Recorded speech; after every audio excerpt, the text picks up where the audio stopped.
Bismillah, Assalamualaikum. Jumpa lagi kita dalam perkongsian kali ni. Kerja okey ke tu? Okey, untuk perkongsian kali ni, jom kita dalami kisah sedih Mali. Sebuah negara yang syarat dengan sejarah Islam, tapi hari ini parah dilanda pertumpahan darah. Kita akan tengok macam mana sebuah pusat tamadun ilmu yang begitu agung boleh ranap, hancur lebur, dijahannamkan dari dalam. Cuba kau bayangkan sekejap. Bandar Timbuktu di Mali. Selama beratus-ratus tahun, tempat ni umpama sebuah perpustakaan gergasi untuk dunia Islam.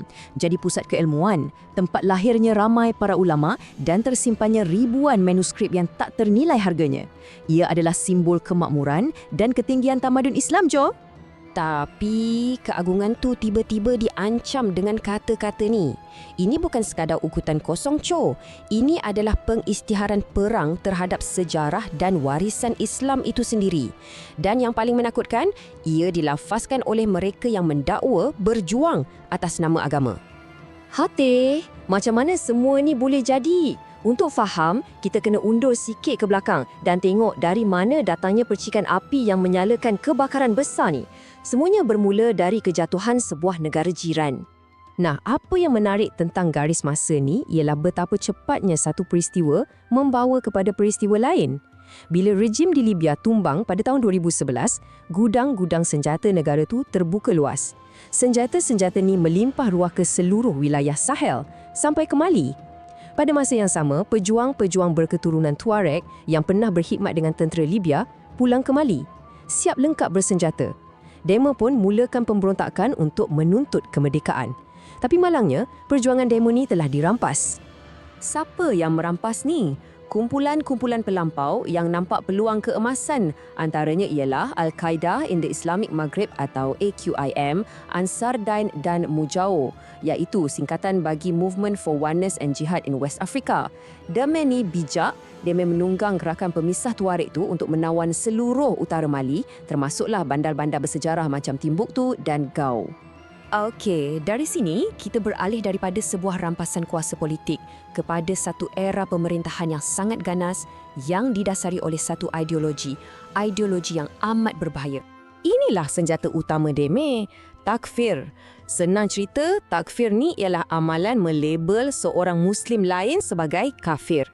Bila deme dah tuduh seseorang tu kafir, maka pada pandangan sempit deme, darah orang tu dah jadi halal untuk ditumpahkan. Ideologi inilah yang jadi lesen untuk deme melakukan apa saja keganasan terhadap sesiapa yang tak sehaluan dengan deme, walaupun orang tu sesama Islam. Di bawah pemerintahan deme, kehidupan rakyat Mali jadi macam mimpi ngeri. Muzik, televisyen, sukan, semua diharamkan. Hukuman-hukuman kejam macam potong tangan dan sebat di khalayak ramai jadi tontonan biasa. Dan yang paling memilukan hati, deme secara sistematik memusnahkan makam-makam para ulama sufi yang dah dihormati beratus-ratus tahun dengan alasan ia adalah amalan syirik. Kerana perbuatan melampau dan mudah sangat nak mengkafirkan sesama Islam inilah, deme ni digelar sebagai Neo-Khawarij. Nama ni merujuk kepada kemunculan semula pahaman golongan Khawarij pada zaman awal Islam. Golongan yang terkenal dengan sikap fanatik, keras dan ganas terhadap pemerintah dan umat Islam lain yang tak sependapat dengan mereka. Kumi ingat cerita ni habis bila deme berjaya diusir dari bandar-bandar utama pada tahun 2013? Tidaklah. Tragedi di Mali tak berakhir di situ. Ia cuma berubah bentuk dan penderitaan rakyatnya berterusan sampai ke hari ini. Ancaman utama pada hari ini datang daripada kumpulan yang dikenali sebagai Jamaat Nusrat Al-Islam wal Muslimin atau ringkasnya JNIM. Ini adalah gabungan beberapa kumpulan serpihan yang masih setia kepada Al-Qaeda yang ditubuhkan pada tahun 2017. Jangan pandang remeh kuasa deme ni. Tengok nombor ni. Ini adalah jumlah kematian yang dicatatkan akibat serangan JNIM pada tahun 2023 sahaja. 1,274 nyawa. Telah melayang. Bukan sikit-sikit nak.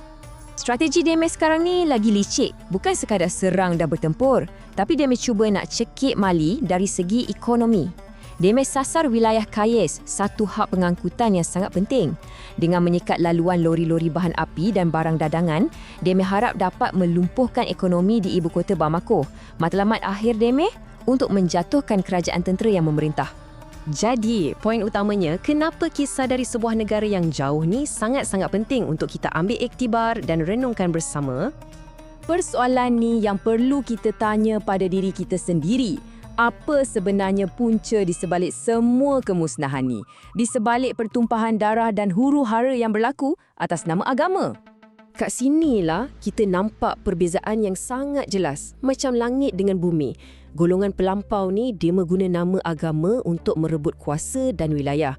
Sedangkan iman yang sebenar yang diajar oleh Nabi SAW menyeru kepada keamanan dan menuntut ilmu.